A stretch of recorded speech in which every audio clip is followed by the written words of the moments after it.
Halo teman Undercar Vlog, gue lagi ada di pameran SEMA Show 2019 di Amerika Serikat. Ini adalah pameran terbesar untuk aftermarket mobil, termasuk untuk off-road. Menjadikan pameran SEMA Show ini juga menjadi pameran off-road terbesar di dunia. Mungkin teman-teman udah ngeliat ada beberapa vlog lain tentang pameran ini, dan yang di vlog kali ini gue pengen ngasih liatin ke teman-teman 5 produk pilihan yang gue senengin ya. Oke, langsung aja ya kita muter bareng-bareng dan gue akan kasih lihat kira-kira booth apa aja yang menurut gue sangat menarik.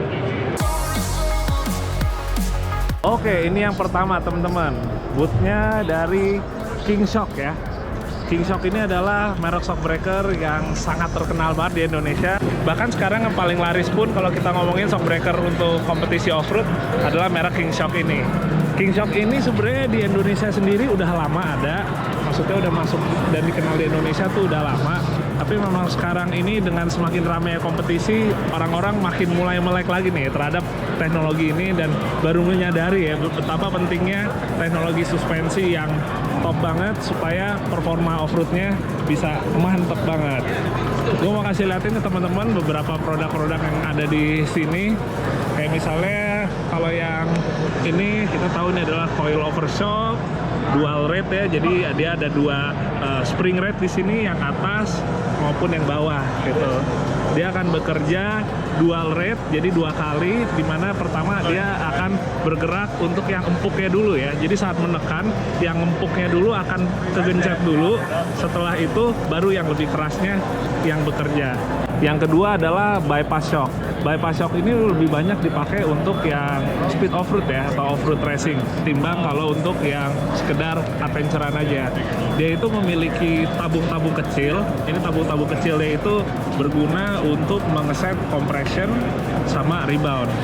Dimana seperti sempat gue jelasin sebelumnya, cup ini bisa di setel di bagian gratis ini, dimana kita bisa nge-setel tingkat kekerasannya. Jadi misalnya untuk rebound, kalau kita kencengin, maka reboundnya atau keluarnya akan lebih lama, lebih pelan.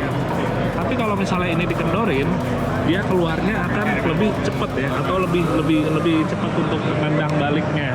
Itu dia. Ini untuk yang rebound, sementara ini untuk yang compressionnya nih di sini bisa di setel. Kenapa compressionnya ada 2? Karena dia itu bisa di setel sesuai tingkat masuknya. Jadi saat shocknya udah masuk ke dalam, yang kena duluan ada yang bagian sini ya, yang kena dengan bagian shimnya, maka ini dulu yang akan bekerja di set sekian misalnya beratnya. Habis itu begitu udah lebih masuk lagi, shocknya barulah ketemu sama cup yang di atasnya. Nah, yang ini bisa di setel. Jadi pada intinya shockbreaker seperti ini tingkat kekerasannya itu bisa berbeda-beda. Jadi dari mulai panjang sampai ke paling mentok itu tingkat kekerasannya bisa diatur ya, nggak 100% sama. Ini yang gue suka dari KingShock, dia adalah pertama yang bikin namanya internal bypass. Jadi kita tahu bypass yang kayak tadi itu bisa di setel ya, compression sama reboundnya melalui pipa-pipa kecil tadi. Kalau coilover gini kan nggak ada nih pipa-pipanya. Nah, dia sebenarnya tetap bisa di setel, tapi dia internal, melainkan posisinya itu ada di dalam.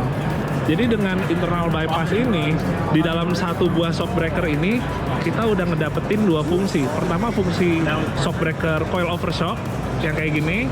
Satu lagi fungsi yang untuk shockbreaker bypass. Semua ada di dalam satu shockbreaker ini. Ini jujur sekarang jadi shock yang emang gue lagi idam-idamin banget sih pakai KingShock ini. Terus salah satunya faktor kenapa di Indonesia itu KingShock itu yang paling banyak dipakai orang buat kompetisi off-road, karena dia nyetelnya gampang. Jadi dibandingkan sama merek-merek lain, dari pengalaman gue juga yang udah nyoba segala macam shockbreaker, paling gampang nyetelnya ini. Nyetelnya dalam artian kita mau nyetel untuk nitronya, untuk shimnya di dalam kayak gini, atau untuk rebound sama compressionnya. KingShock ini di Indonesia istilahnya kalau untuk tuningnya dipahami oleh sejuta umat gitu ya. Jadi untuk penyetelannya kita nggak terlalu pusing, baru sebentar dia udah bisa langsung dapet yang pas. Wah, ini lucu banget nih. Jadi King ceritanya tuh dia bisa customize ya, terserah orderan kita. Misalnya mobil kita hitam ungu, terus shockbreakernya mau disamain, ya udah inilah jadinya nih. Bodinya hitam, terus ujung-ujungnya ini dibikin aksen pink gitu ya. Jadi kalau mau kayak Sultan gini yang full gold gini juga bisa, cuma ya emang ada penambahan harganya ya. Tapi itu dia yang gue suka, mau customize juga enak ya, biar matching sama mobilnya. Ini dia salah satu pembalap King Shock nih. Ada yang tahu video ini? BJ Baldwin. Iya. Yeah. Jadi pembalap-pembalapnya dari King Shock nih kebanyakan emang pembalap-pembalap legend semua ya, yang emang top-topnya, yang emang peringkat satunya Amerika. Kayak misalnya ada, kalau di Desert Racing tuh ada BJ Baldwin, terus yang lebih senior ada Robbie Gordon. Ini yang emang mungkin dianggap sebagai salah satu over-der Amerika paling terkenal ya. Terus ada juga Kyle Ledoux kalau di short course gitu. Top-top semua sih, semuanya adalah idola gue. Tapi yang menurut gue paling gokil ini teman-teman, enggak sih, bukan maksudnya setir apa stangnya, tapi teknologi barunya King Shock. Jadi teknologi barunya ini dinamainnya ini nih, Electronic Fluid Management. Jadi boleh dibilang shocknya itu diatur secara elektronik. Ini kan shocknya ini biasanya ini shock breaker, terus ini kan reservoir yang sini. Di sini kan biasanya dia modelnya ada kliknya gitu ya. Jadi kita putar-putar untuk nyetelnya. Tapi kalau misalnya pakai elektronik kayak gini, intinya dia disambungin ke kabel semua, masuk ke dalam mobilnya, dan bisa di setel dari displaynya ini ya. Ini canggih banget, jadi modelnya itu kita pertama bisa milih mulai dari yang comfort, terus comfort. Intinya ini sebenarnya cuma untuk ngetesnya aja. Kalau misalnya comfort masih enteng ditekannya, habis itu ada comfort plus, agak lebih keras, sport gitu. Dan juga trimnya itu bisa di setel, jadi tingkat kekerasannya juga bisa di setel secara manual ya gitu, untuk ngeliatin persentasenya itu. Ini menurut gue sangat-sangat revolusioner banget. Bayangin kalau misalnya ini kita mau setnya itu di setir. Jadi kayak ini nih, ada tombol di sini ya. Ada tombol di sini. Jadi kita kayak sambil nyetir, kita pasang tombol kanan kiri, kita bisa ngeset tingkat kekerasan shocknya dari setir kita ya. Jadi udah full elektronik banget. Nggak perlu yang namanya kita lagi nyetel, misalnya oh kurang keras, terus kita turun mobil dulu, ngolong lagi, kencengin lagi. Dengan kayak gini udah full elektronik semua, jadinya kita udah nggak perlu lagi pusing buat kayak turun-turun casingnya. Ini dia logonya kalau yang King yang ini ya, yang modelnya elektronik ini. Gokil sih, ini gue kepengen banget sumpah. Mau dipasang mobil balap gue, enak banget sih. Teraflex teman-teman. Ini dia yang berikutnya gue suka. Secara bootnya juga yang menarik banget. Yang lain nampilin mobil, ini nampilin sasis Jeep Wrangler JL. Udah mobilnya masih baru, langsung ditelanjangin. Gokil sih. Jadi Teraflex ini adalah aftermarket untuk off-road, spesialisasinya itu di lift kit ya. Jadi suspension lift kit. Dan ini termasuk salah satu yang terkenal dari tahun 90-an dulu juga di Indonesia. Lift kit salah satunya yang mereknya oke banget adalah Teraflex, dan gue salah satu yang pakai dulu. Jadi setelah itu gue sama produk Teraflex tuh seneng banget, karena bukan cuma kualitasnya aja, tapi pengembangannya dia tuh benar-benar ngeluas banget. Dari yang awalnya suspension lift kit aja, sampai sekarang juga bikin gardan ya. Gardannya sebenarnya sih intinya bukan maksudnya bikin model baru, gardannya tetap gardan Dana. Kan Dana kan ada Dana 44, ada Dana 60 dan lain-lainnya gitu ya kalau di merek Jeep. Tapi dia ngebikin versi ulang dengan material yang emang lebih tinggi lagi ya kualitasnya. Jadi kayak misalnya pertama untuk suspension lift kitnya ini dapat ya nih, ini dapat, maksudnya yang include itu adalah pastinya link armnya atas bawah, terus dudukannya itu juga dapat. Jadi kalau misalnya kayak lift kita dari Teraflex gini, enaknya dia emang semuanya udah bolt on ya. Jadi kita tinggal ngebaut-baut ke sasis saja, nggak perlu ada urusan lagi ngelas lagi tuh.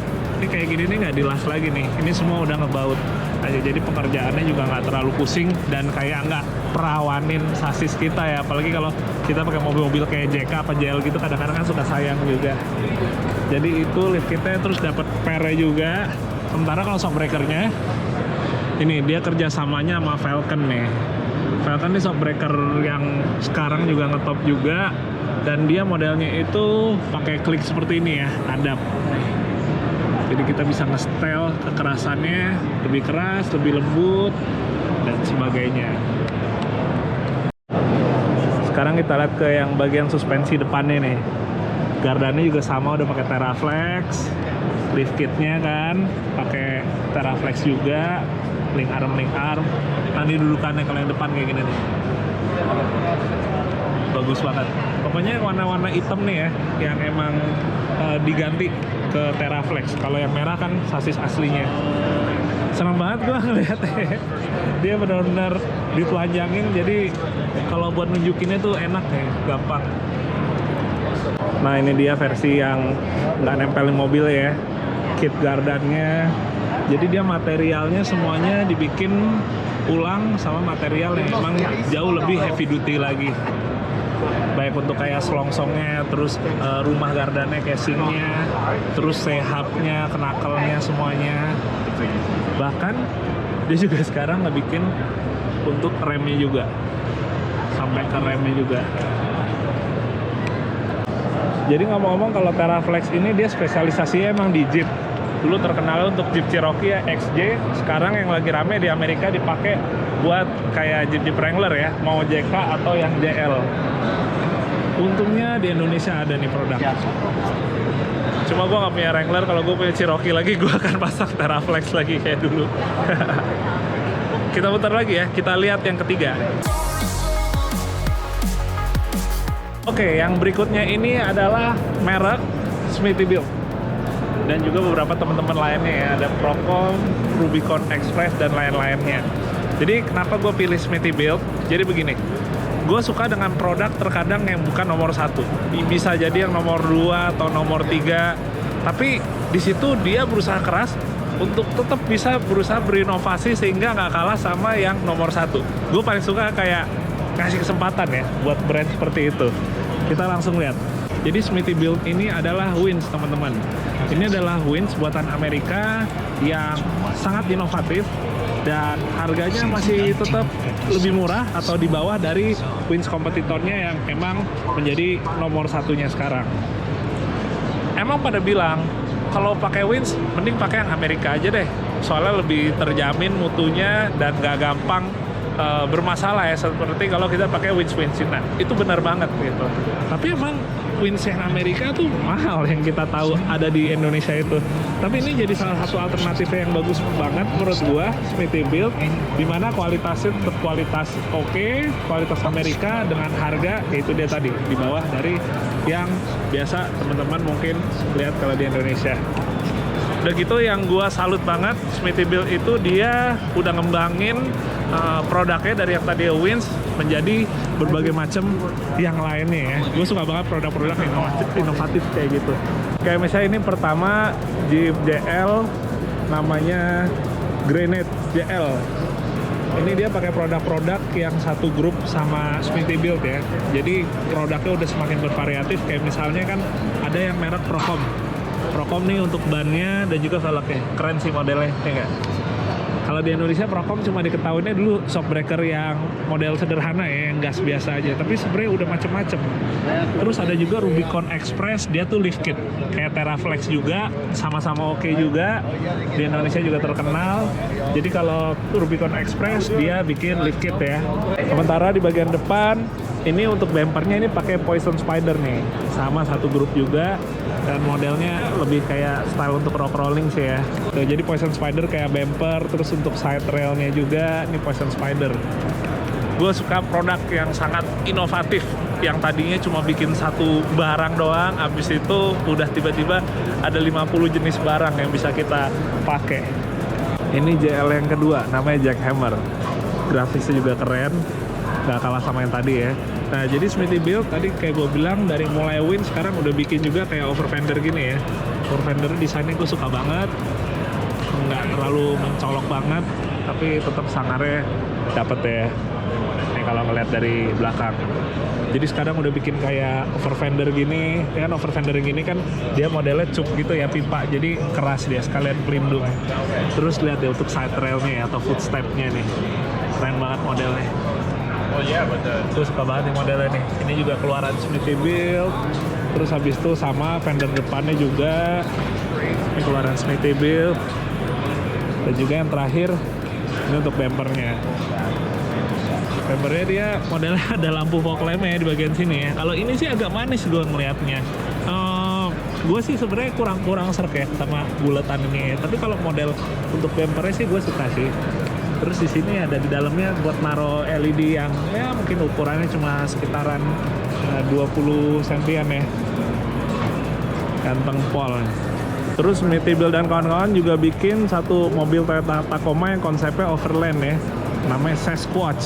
Sasquatch tuh kalau teman-teman tahu itu kayak Bigfoot gitu ya, kayak Bigfoot gitu yang menjadi apa ya, binatang legenda ya. Nggak tahu legenda atau sebenarnya cuma fiktif doang. Oke, ini jadi kalau di yang mobil ini yang paling kelihatan pastinya untuk roof stand-nya ya. Lihat, bahkan Smithybilt sekarang bikin roof stand juga ya, dan kualitasnya gue suka banget. Benar-benar ngeliatin banget, emang ya udah kualitas Amerika gitu, biasa buat materialnya, nggak bohong deh. Yang lainnya simpel sih sebenarnya, bahkan bumper depannya tuh pakai standar aja. Paling footstep samping nih Smithybilt, tapi yang paling top banget, dia sekarang bikin ada trailer buat campernya ya. Gokil, gila, dari yang cuma bikin wings tadinya. Di sini ada juga bahkan ini generatornya atau gensetnya juga Smithybilt juga. Terus ini untuk kompresor untuk oksigen, ini juga Smithybilt. Dan materialnya ini untuk yang trailernya juga oke banget. Bahkan dia bikin kulkas juga nih. Produknya banyak banget. Produk yang tadinya seperti kayak di anak tirikan di Amerika, tapi akhirnya dia gaspol untuk bisa bikin berbagai macam ya produk yang revolusioner. Nah, ini dia teman-teman, mobil paling dahsyat yang ada di booth Smithybilt nih. Ini adalah Ford F550 ya, yang ban belakangnya double. Tapi double-nya itu bukan double kanan kiri ya, melainkan depan belakang gitu modelnya. Ini yang paling ekstrim pertama karena emang udah diganti, dia pakai apa namanya, pakai track modelnya, bukan yang ban. Ini sih katanya custom sini. Modelnya ini custom, jadi bukan dijual, bukan produk yang dijual di sini. Terus habis itu di bagian belakangnya dia udah dibikin flat deck gini, udah full bahannya semacam kayak apa ya, aluminium besi, dan di atasnya itu ada 2 buah ATV ya yang sama juga, diganti modelnya track juga nih untuk rodanya. Bahkan di belakangnya lagi masih ada apa nih, orang bilangnya kayak gini apa sih, DTV. Gue kurang paham nih, lucu ya pasti sih. Jadi mobil ini kalau dilihat sebenarnya barang-barang yang utamanya tuh yang ada kayak dari Smithybilt dan kawan-kawannya justru sebagian kecil aja. Ini lebih yang bikin menonjol dari sisi ini ya, apa namanya, belakang flat deck dan juga tracknya. Gokil banget sih. Ini gue pengen ngebandingin ukurannya buat ngasih tahu seberapa besarnya.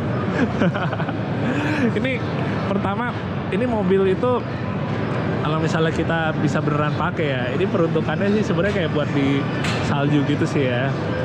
Tapi untuk ukuran di salju sebenarnya kalau ngeliat konfigurasinya, wih, pakai King nih, shockbreaker paling laku. Ini sebenarnya udah buat kayak jumping gitu ya, udah buat kayak balapan. Atau mungkin buat jumping di pegunungan salju. Ini yang berikutnya gue suka teman-teman, Evo Manufacturing ya, atau Evolution Offroad dulu.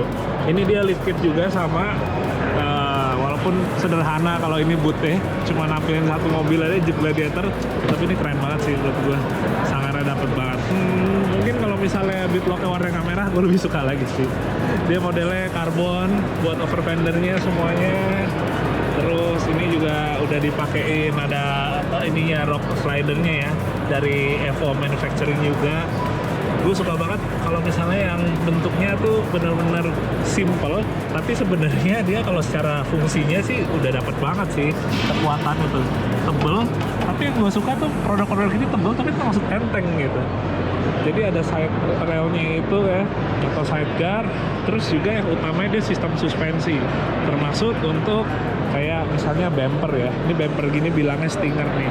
Kalau teman-teman lihat dari samping ini kenapa dia bumpernya tuh ininya untuk moncongnya itu miring ke depan. Jadi sebenarnya ini ada fungsinya. Kalau misalnya kita kayak lagi nunduk gitu, terus agak mau nungging, ini sebenarnya sebagai juga penahan supaya mobil kita itu nggak lanjut nungging ke depan.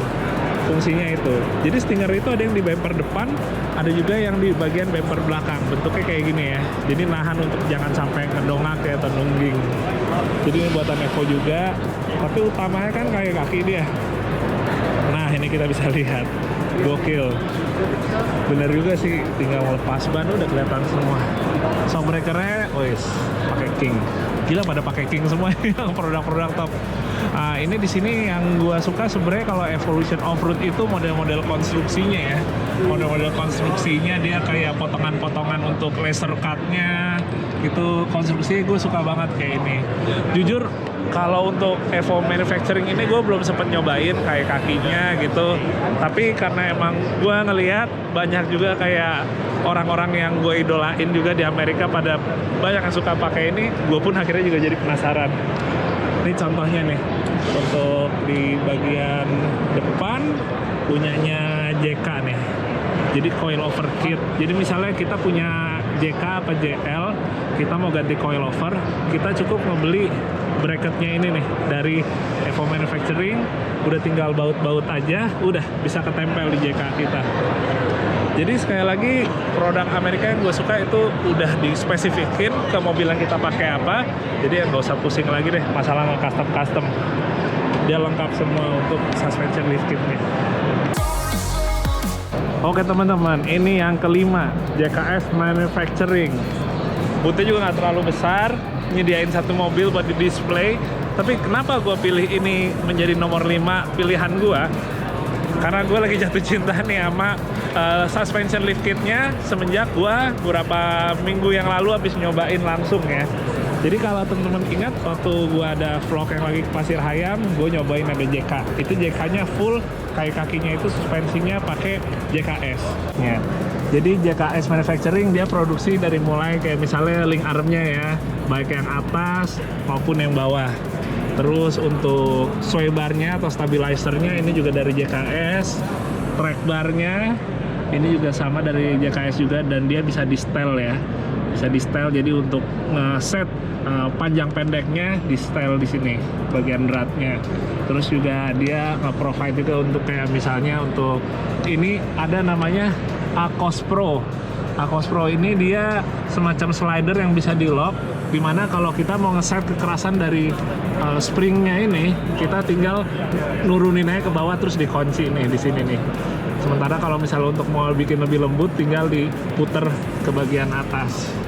Jadi ini dia yang kemarin gue cobain pas lagi di Pasir Hayam.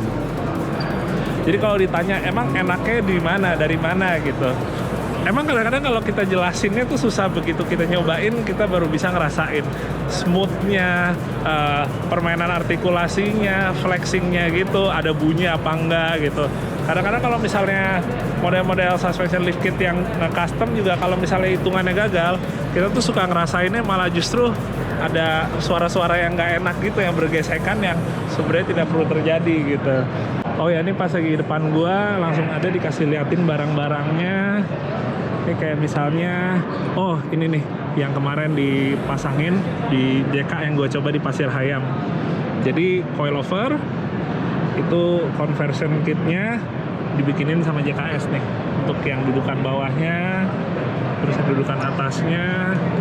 Terus juga kalau misalnya kita mau bikin yang full setnya lagi, ini dia link armnya. Dia dibilangnya J-Link ya. Ada yang J-Link, ada yang J-Flex nih. Jadi sebenarnya sih intinya itu kita mau lebih yang arahnya dia lebih flexing, kayak misalnya buat main lebih banyak travelnya, atau kita mau main yang lebih ke arah untuk sekedar ditinggiin tapi stabilitasnya kita tetap dapat gitu. Oke teman-teman, sekian dulu untuk episode kali ini. Gue nunjukin 5 brand off-road yang gue suka yang ada di SEMA Show 2019.